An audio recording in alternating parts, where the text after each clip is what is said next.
Hello super investors, बात करेंगे Brightcom group के बारे में। काफ़ी सब लोग परेशान हैं बहुत जगह पे, क्योंकि काफ़ी चीज़ें ऐसी निकल कर आ रही है। काफ़ी लोगों ने काफ़ी बड़ा सेविंग लगा दिया था ब्राइटकॉम ग्रुप में, ये सोचकर कि बाद में इस काम के लिए यूज़ करेंगे, उस काम के लिए यूज़ करेंगे। ऐसे काफ़ी कमेंट्स अलग अलग जगह आ रहे हैं, मैसेजेस भी आ रहे हैं मुझे भी। सब लोग परेशान हैं कि इतना गिर रहा है, पूरा बहुत ज़्यादा नुकसान हो गया है। आप में से काफ़ी लोग रात को सोए भी नहीं होंगे टेंशन के मारे कि ब्राइटकॉम ग्रुप में कितना गिरेगा। काफ़ी लोगों के तो मैसेज ऐसे आए कि सर ज़ीरो तो नहीं हो जाएगा, कंपनी बंद तो नहीं हो जाएगी। ऐसा तो लगता नहीं है। बट देखिए, ये जो 13 प्रॉब्लम्स मैं आपको बताने जा रहा हूँ, ये आप ऑब्ज़र्व कीजिए, ये मेरा ऑब्जर्वेशन है। इसमें से कई कारण हो सकते हैं जिसके कारण ब्राइटकॉम ग्रुप का शेयर लगातार गिर रहा है, जो कि आप भी स्टडी कर सकते हैं। मैंने जो पॉइंट्स निकाले हैं मैं आपके सामने रख रहा हूँ। पॉजिटिव होगा तो पॉजिटिव बताऊंगा फ्रेंड्स, नेगेटिव होगा तो मेरा काम है कि आपको नेगेटिव भी बताना है, पॉजिटिव होगा तो पॉजिटिव भी बताना है। 13 प्रॉब्लम्स विद ब्राइटकॉम ग्रुप, ये बताने के पहले आपको बता दूं, अगर आपको कल के लिए चाहिए होगा जैकपॉट शेयर जो कि 1 डे से 10 डेज में आपको 10% का प्रॉफिट दे दे, तो मुझे व्हाट्सएप करके पूछ सकते हो 9545850000 इस नंबर पर। Friends, Brightcom group fundamentally excellent company है, नो डाउट, और इतना गिरने का कारण नहीं था, बट गिर रहा है तो कहीं ना कहीं कुछ तो प्रॉब्लम होगा लोगों के मन में, इसीलिए ये गिर रहा है। नंबर 1 पॉइंट, सबसे बड़ा टेंशन अभी ये है 31 मार्च को 10 करोड़ से ज़्यादा शेयर्स अनलॉक हो रहे हैं जो कि लॉक इन पीरियड में थे। अलग अलग इन्वेस्टर्स है, FIIs है, जिनको प्रेफरेंशियल शेयर दिया गया था at the rate of 37 rupees, उसका पोस्ट बोनस रेट हो गया है 22 रुपीज़ के हिसाब से उनके पास है। अभी 10 से 12 करोड़ या उससे ज़्यादा शेयर्स हैं, वो अनलॉक होने वाले हैं 31 मार्च को। अगर इन लोगों ने भी बेचना शुरू कर दिया, जैसे कि इंडिया बुल्स ने बेचा एक ही दिन में धड़ाक से 2 करोड़ शेयर, तो और भी शेयर गिर सकता है। नंबर 2, शंकर जी शर्मा का लॉक इन पीरियड 23 अप्रैल को ख़त्म हो रहा है। उनको अभी 22 रुपीज़ से दिया हुआ है, उनके पास भी बहुत बड़ी क्वांटिटी है ये शेयर्स की। तो शंकर जी शर्मा क्या करते हैं उसके ऊपर भी डिपेंड करेगा। अगर उन्होंने भी सेल वेल कर दिया तो बहुत बड़ा पैनिक फैल सकता है। तीसरा प्रॉब्लम ये है अभी कि इसका रेट इतना घट चुका है कि ऑपरेटर लोगों को अब कम पैसे में इसको ऑपरेट करने को और भी आसानी हो गई है। मतलब पहले शेयर 80-90 रुपीज़ का था तो बहुत पैसे लगाने पड़ते थे, अभी 13-15 रुपीज़ का शेयर हो चुका है, तो ऑपरेटर लोग इसको और आसानी से मैनेज कर सकेंगे। ये भी बड़ा हेडेक हो गया है अभी।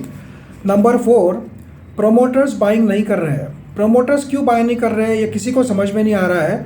इतना शेयर गिरने के बाद तो कोई भी आराम से बाय करता है ये सोचकर, दोनों हिसाब से कि मेरी कंपनी बहुत अच्छी है तो मैं इसको बाय कर लूँगा, लॉन्ग टर्म के लिए होल्ड करूँगा, और प्लस इन्वेस्टर लोगों में कॉन्फिडेंस लाने के लिए।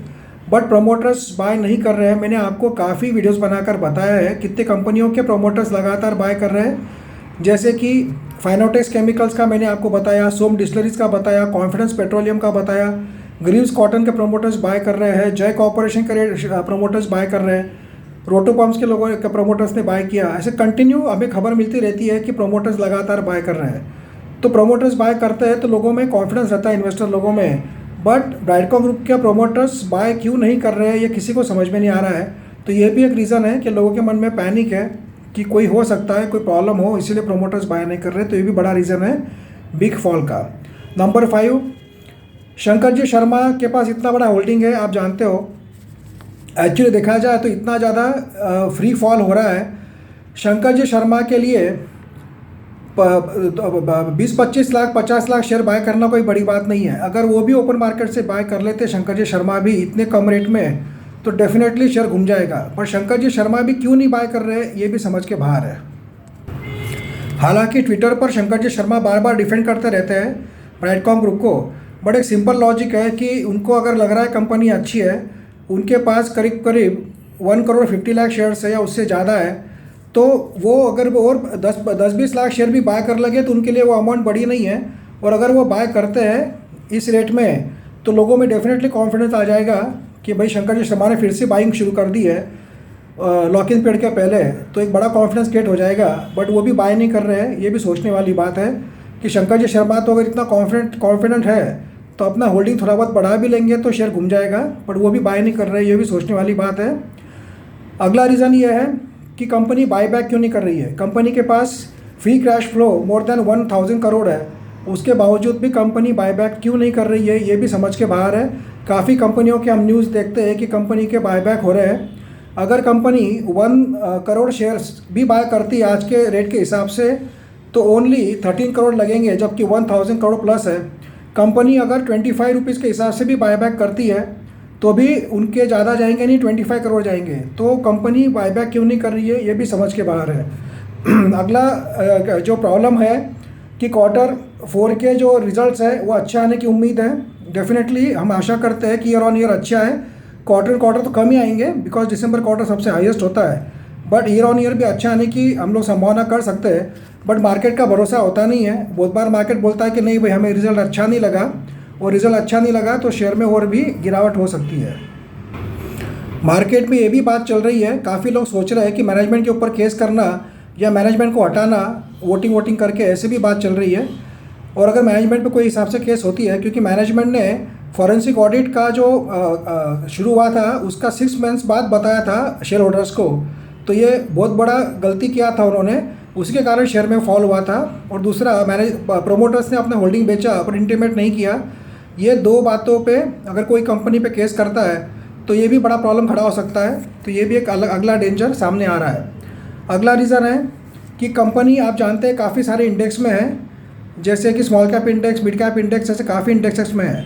कोई इंडेक्स में से इस कंपनी को अगर निकाल दिया तो उसके कारण भी पैनिक फैल सकता है, क्योंकि अभी हो सकता है कोई कारण से कोई इंडेक्स में से इसको निकाल दिया तो वो भी बड़ा एक फॉल का कारण हो सकता है आने वाले दिनों में। लेट्स होप कि कोई भी इंडेक्स में से इसको ना निकाला जाए, बट हम लोग काफ़ी बार न्यूज़ सुनते हैं कि ये शेयर कोई इंडेक्स में से निकाल दिया है, वो ऐड कर दिया, वैसा भी हो सकता है। अगला रीज़न तो आप जानते ही है, फॉरेंसिक ऑडिट का बहुत बड़ा हेडेक है। पॉजिटिव आया तो अच्छी बात है, शेयर तो रॉकेट बन जाएगा, बट बाई चांस नेगेटिव आया तो शेयर में बहुत बड़ा प्रॉब्लम हो सकता है। अगला प्रॉब्लम यह है कि DII बाय क्यों नहीं कर रहे हैं। देखा जाए तो शेयर इतना ज़्यादा गिरा हुआ है और फंडामेंटल्स इतने स्ट्रांग है कि one of the best share कह सकते हैं स्टॉक मार्केट का। उसके बावजूद भी म्यूचुअल फंड्स इसको क्यों बाय नहीं कर रहे हैं वो भी समझ में नहीं आ रहा है, क्योंकि म्यूचुअल फंड्स बेवकूफ़ नहीं होते हैं, उनको सब कंपनियां पता होती है।